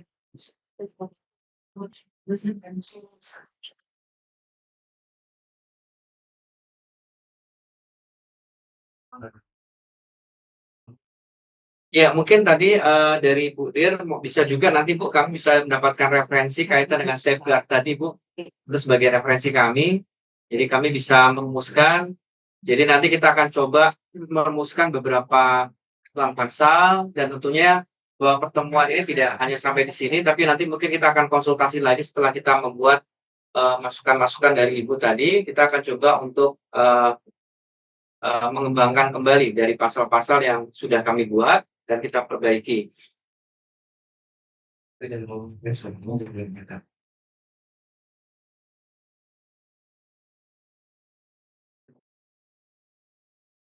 Ya, mungkin tadi juga ada pertanyaan Bu kaitan dengan Bu Ajun tadi, dengan Bu Dir.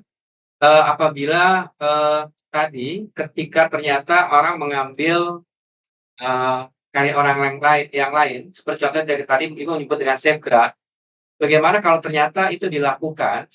Nah, ini mungkin ada masukan Bu, kira-kira sanksinya seperti apa Bu? Ini kan pasti juga akan dikaitkan dengan ketika dia bersinggungan dengan karya cipta orang lain, tentunya harus ada penyelesaian sengketanya Bu. Nah, itu bagaimana kalau yang dari hasil keputusan dari yang safeguard tadi Bu ketika terjadi pelanggaran?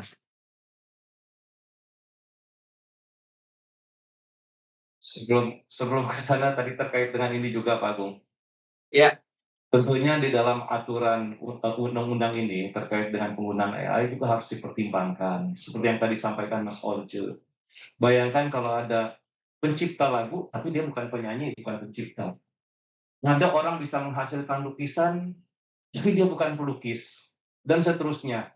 Tentu ini akan menggradasi tadi profesi-profesi seniman, penyanyi, dan lain-lain sebagainya.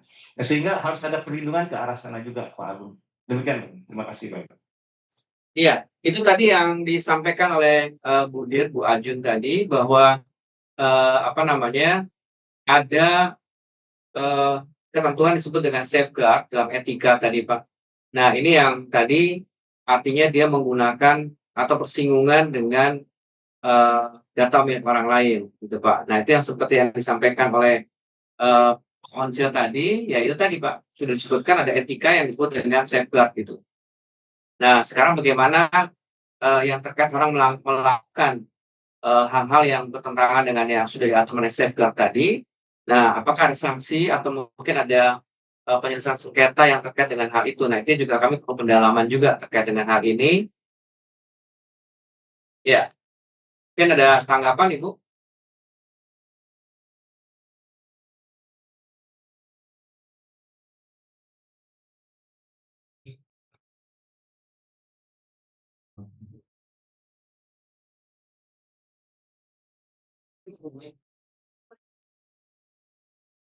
Izin Pak, Iya. maaf tadi saya kan sambil rapat yang lain Pak. Oh ya, mohon maaf Ibu. Iya, tadi pertanyaan Bapak mengenai sanksi untuk safeguard ya Pak ya? Iya, kalau memang terjadi Bu, ketika sudah ada aturan mengenai safeguard, lalu kemudian ternyata ada orang yang memang melakukan itu. Nah, itu penyelesaiannya seperti apa Ibu? Ini kan tadi relate sama pernyataan apa yang ditanyakan oleh Pak Once tadi Ibu. Nah, untuk rancangan Perpres yang sedang diajukan dan konsep pedoman etika AI yang sudah disusun ini Pak, sanksi terkait etika itu sanksi terkait etika AI ya Pak, itu tidak ada sanksinya. Namun nanti kalau terjadi penyalahgunaan data katakanlah, kemudian terjadi tindakan-tindakan yang tidak sesuai dengan koridor hukum ya Pak, itu nanti berlaku di undang-undang sektornya masing-masing Pak. Contoh misalnya kalau di Komdiji misalnya kan kami ada undang-undang PDP, undang-undang ITE. Nah, jika terjadi penyalahgunaan penggunaan data pribadi sehingga mengakibatkan informasi itu jadi bias atau informasi itu jadi palsu, itu akan dikenakan sesuai dengan ketentuan di undang-undang PDP berkaitan dengan unsur kesengajaan untuk melakukan perbuatan tindak pidana di situ, Pak. Nah, kemudian kalau di sektor kesehatan dan sektor-sektor keuangan punya tolak ukur yang berbeda ya, Pak, mengenai Iya, pelanggaran-pelanggaran di sektornya masing-masing gitu, Pak. Kalau yang iya, terkait berarti. dengan hak cipta ini tentunya di Undang-Undang Hak Cipta ini Iya, kalau memang mau di-create sanksi, tapi sanksinya bukan etikanya, Pak, sanksi terhadap penyalahgunaan sesuatu yang dititik beratkan di dalam hak cipta ini, Pak. Seperti itu. iya. Karena juga akan ada kesinggungan dengan perlindungan data pribadi, Bu. Seperti contohnya ketika dia menggunakan gambar orang, wajah orang, atau kemudian suara orang untuk sebuah karya gitu, Bu. Kan sekarang ada AI yang menggunakan suara artis terkenal gitu, terus kemudian menyanyikan lagu yang dia buat umpamanya gitu, Pak. Ini kan berarti ada menggunakan wajah, kemudian menggunakan suara orang lain. Ini berarti ada kesinggungan itu, Bu, ya? Iya, betul, Pak. Ya, izin Dir, sepakat Bu Dir tadi kalau saya coba dalami sedikit dalam konsep pedoman etika ini terkait dengan safeguard tadi Bu ya.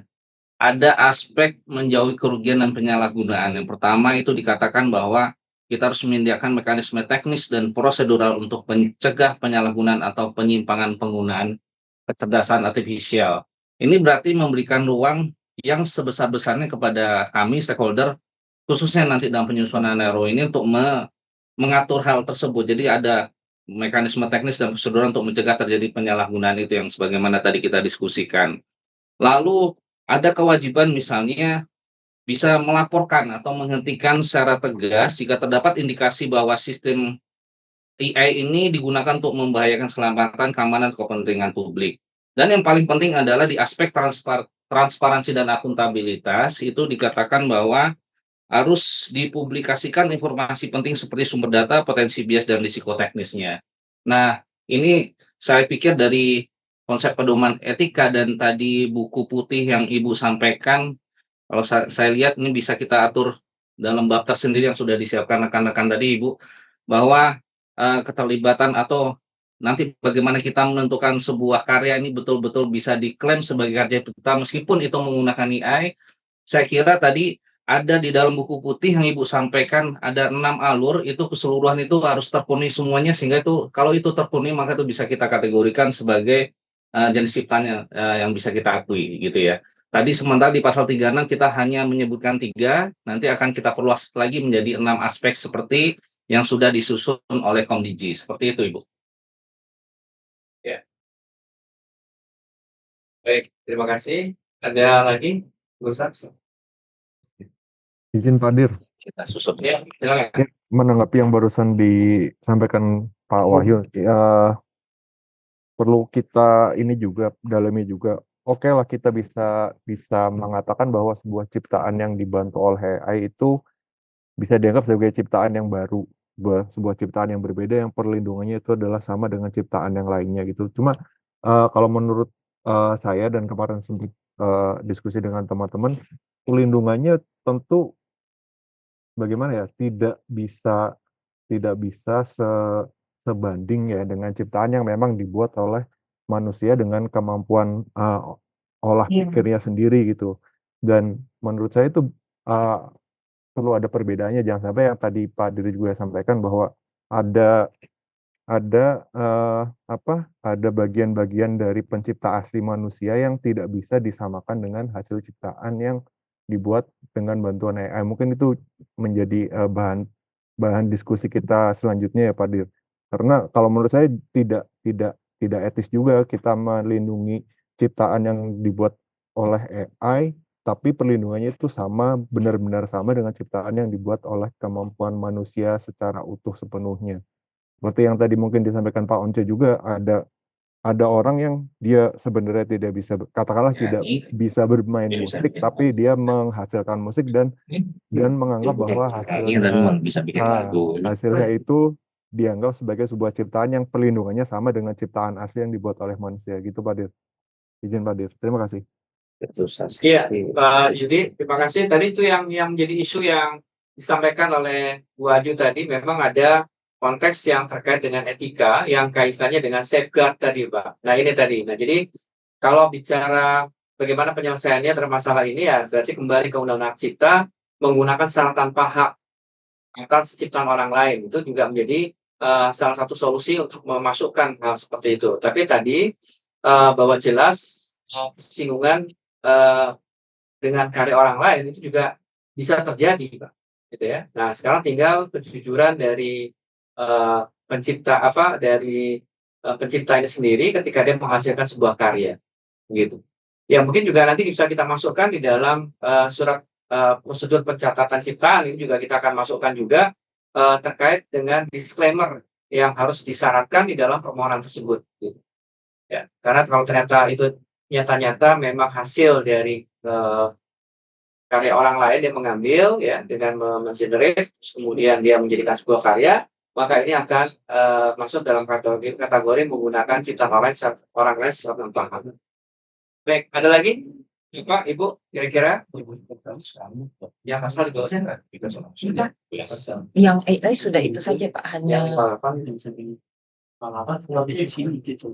Ada lagi yang masuk ke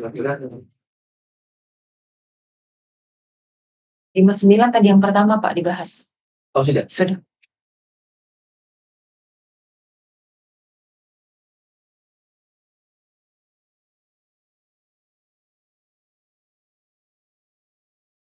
Nanti kita 59. Sama izin Pak Dir, satu lagi mungkin sementara ada Bu Dir dari Komdigi. Ini kan kita mau membahas ada hubungannya sama sejauh mana kontribusi manusia. Nah, kita kan membuat batasannya tuh agak sulit ya. Kemarin kami coba membuat batasan itu tapi juga tidak yakin juga mau sejauh mana kontribusi yang bisa kita atur di dalam RUU, karena misalnya katakanlah apakah dia dengan membuat prom saja, prom sederhana gitu, kita anggap itu sebagai sebuah batasan, sebagai sebuah ada kontribusi manusia, atau promnya yang lebih advance yang akhirnya akan menghasilkan ciptaan yang lebih baik, lebih bagus gitu. Mungkin dari Ibu Dir bisa memberikan masukan ke kami gitu, ke kita bersama, batasan untuk kontribusi manusia itu bagaimana sih pengaturannya? Terima kasih. Ya, berarti sejauh mana kontribusi manusia begitu Pak Yudi ya, maksudnya ya? Iya betul Pak, untuk bisa dikatakan bahwa ciptaan yang hasil bantuan dari AI itu bisa dianggap sebagai sebuah ciptaan baru gitu Pak. Baik. Betul Pak, itu yang lebih susah sebetulnya adalah itu ketika orang bukan hanya mengambil ide, dia mengambil ide, bukan mengambil ide, bahkan meniru sama sekali dari AI, kemudian mereproduksinya di dalam wilayah analog dan mengklaim itu sebagai ciptaan dia. Pada kenyataannya tidak. Gitu kan. Pada kenyataannya mungkin dia punya cukup uang untuk merepro apa yang ada di dalam platform digital itu, kemudian membuat satu karya analog, karya live atau apapun itu yang di luar platform itu, dan kemudian mengklaim itu dan kemudian mengedarkannya lagi. Itu yang agak sulit itu kan. Demikian bisa terjadi juga di wilayah lukisan dan sebagainya ya. Itu harus ada mekanisme untuk memeriksa kembali apakah ini sudah pernah ada, ciptaan ini sudah ada di dalam platform digital. Saya sendiri nggak punya kemampuan untuk mengerti soal teknologi yang bisa mendeteksi tersebut ya. Kecuali kalau sebuah karya AI itu kemudian dideviasikan gitu secara sengaja sehingga dia punya punya bentuk yang berbeda daripada AI yang dia tiru itu ya. Katakanlah gambar Mona Lisa gitu ya, gambar Mona Lisa, kemudian dibuat Mona Lisanya menjadi punya baju apa yang berbeda, mukanya dia mungkin udah jadi beda ya, rambutnya jadi berbeda, dan itu dituangkan dalam bentuk lukisan beneran, lukisan lukisan kesan konvensional gitu. Iya, baik. Nah, kurang lebih seperti itu. Problemnya adalah ketika dia ditransformasikan menjadi bentuk yang katakanlah analog gitu. Itu menjadi agak lebih rumit lagi itu dari yang saya lihat. Iya. Terima kasih. Baik, terima kasih Pak. Iya. Eh, ada tanggapan Ibu itu tadi terkait dengan batasan tadi dari Pak Yudi tadi menanyakan kira-kira batasan untuk menyebutkan bahwa ini karya manusia dengan karya AI. Kan ada aturan sendiri tadi pertanyaan dari Pak Yudi seperti itu. Mengenai keterlibatan manusia, apalagi yang berkaitan dengan kreativitas, tentunya Bapak Ibu yang berkaitan dengan kreativitas, dengan karya-karya ciptaan seni maupun hal-hal yang berkaitan dengan kreativitas manusia, itu lebih paham ya Pak ya? Iya. Menurunkannya gitu. Kalau kami kan bicaranya soal impact teknologinya ya. Nah, keterlibatan manusia yang dianggap ini memang hasil kreativitas pure dari manusia sesuai dengan rasa, itu kembali lagi ke yang lebih ahli ya Pak. Iya. Dalam hal ini bukan di kami sebetulnya, karena kami ngelihatnya hanya impact sama teknologinya apa, terus pembagian prosesnya seperti apa gitu. Ya, baik Ibu. Nanti kita coba rumuskan lagi Ibu. Tapi tadi sudah cukup banyak masukan dan kami juga mohon disupport dukungan bahan-bahannya Ibu yang terkait juga tadi yang kaitan dengan safeguard. Ya, itu juga menjadi referensi kami untuk merumuskan yang berkaitan dengan penggunaan ciptaan orang lain tadi. Nanti juga akan kita masukkan. Jadi sebenarnya sudah cukup banyak untuk pengayaan kita. Jadi nanti mungkin setelah kita rumuskan, kita juga akan datang kembali ke Ibu, kita diskusi lagi Bu, terkait dengan ini supaya benar-benar bahwa ketentuan pasal yang kita rumuskan itu memang sinergi dengan ketentuan peraturan perundang-undangan yang lain. Kita akan harmonisasikan dengan ketentuan itu tadi. Mungkin ada lagi? Bagus sekali. Boleh sedikit masih. Caranya gimana? Di-share di dokumennya Pak. Ya, sebentar ada pertanyaan lagi. Untung ada Ibu Direktur, izin bertanya. Begini Bu Direktur, setelah disampaikan oleh Pak Once dan juga tadi Yudi mengenai kemungkinan ciptaan yang dihasilkan lewat AI ini punya dampak yang harus dipikirkan dengan baik. Nah, apakah dampak yang tadi yang disebutkan oleh Pak Once misalkan karena orang yang tidak punya kapabilitas mencipta itu kemudian bisa menghasilkan ciptaan-ciptaan yang kemudian memiliki dampak terhadap bahan-bahan yang dipergunakan. Nah, apakah dampak yang seperti itu masih masuk dalam asas-asas atau prinsip-prinsip dari perlindungan yang ada dalam buku tadi disebutkan buku putih Bu ya? Apakah saya ingin penegasan apakah memang yang dibicarakan mengenai dampak AI ini masih ada dalam tahap covering dari atau masih diperbolehkan sehingga tidak mengganggu tidak mengganggu rencana strategis nasional 2025-2040 katakanlah begitu Ibu. Yang kedua mungkin terhadap Pak Yudi saya kira sangat baik masukannya Pak Direktur untuk kira-kira nanti bisa kita membuat formulasi yang lebih khusus mengenai AI. Karena dalam sejarahnya memang ada yang seperti itu, seperti hak terkait. Hak terkait itu bukan hak cipta. Tapi dia digolongkan di luar hak cipta, tapi diaturlah kemudian sebagai suatu hak yang tidak selevel dengan hak cipta. Nah, apakah kemudian ciptaan hasil AI ini kemudian kita letakkan juga dalam posisi yang sama dengan hak terkait, sehingga kemudian kita bisa batasi juga hak eksklusifnya, hak ekonominya. Jadi tidak mungkin misalkan apakah dia tidak punya hak penggandaan, tapi punya hak pengumuman misalkan, nanti itu bisa disepakati. Mungkin itu dua dulu, mungkin penegasan dari Bu Direktur yang pertama. Makasih. Ya, terima kasih Pak. Yang berkaitan dengan safeguard ya Pak, yang tadi Bapak sampaikan.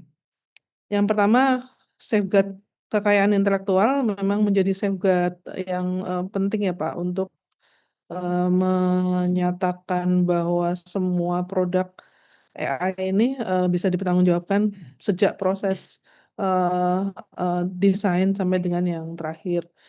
Nah, kemudian di situ juga harus menegakkan unsur transparansi juga Pak, termasuk sumber-sumber informasi dan modal algoritmnya. Jadi jelas, jadi si kreatornya juga jelas menciptakan produk kreativitas ini akan menghasilkan produk yang seperti apa gitu. Nah, yang kedua, output dari produk ini juga harus dinyatakan bahwa ini produknya AI kalau memang itu sama sekali produk yang baru yang tidak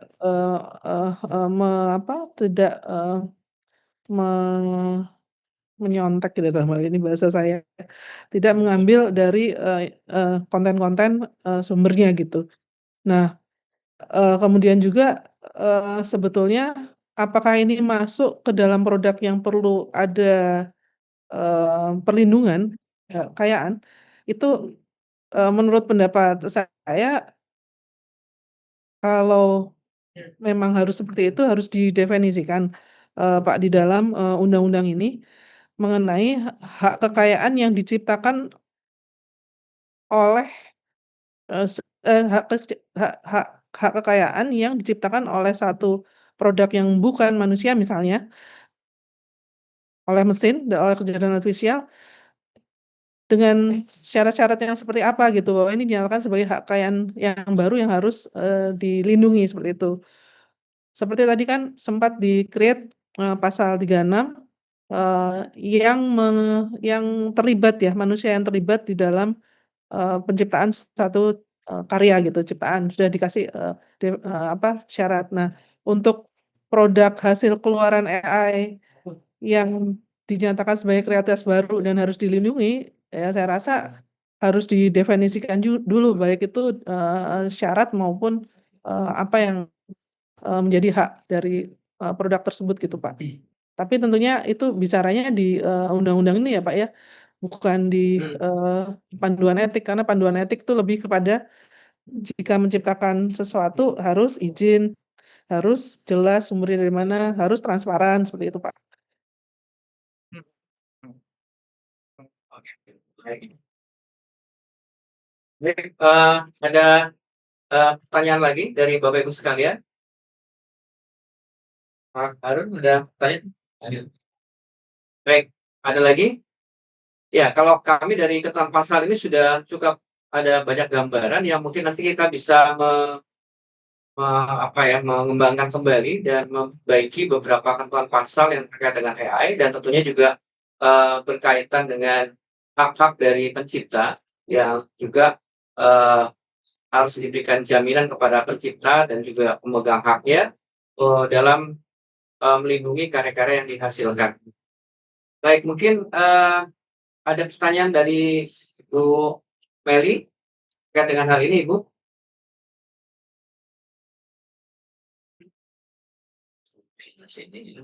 Halo Pak, nggak ada Pak. Ya, baik Ibu. Jadi tadi kita sudah mendapatkan masukan yang sangat Iya, saya nyimak kok. Ya, jadi nanti kami tinggal melakukan perumusan kembali, ya. Setelah kami rumuskan kembali juga kami akan mengundang Ibu Aju kembali dalam pertemuan berikutnya dan tim dari Komdigi untuk kita dan kami juga mohon nanya Ibu masukkan bahan-bahannya Ibu nanti yang seperti Ibu sampaikan tadi. Nah, baik, mungkin kalau nggak ada lagi kita akhiri dulu temuan hari ini. Nanti kita akan berjumpa kembali sehingga kita akan bisa merumuskan yang lebih baik lagi terkait dengan kecerdasan artifisial kaitannya dengan karya cipta yang dihasilkan. Baik, terima kasih Bapak Ibu sekalian atas terima kasih semuanya.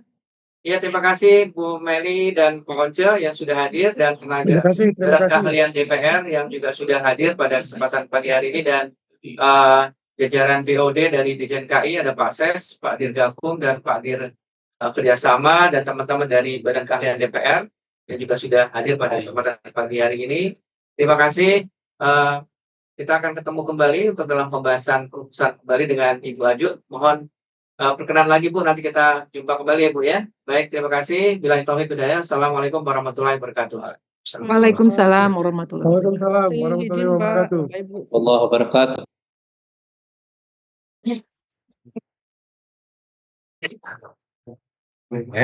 Kayak kan.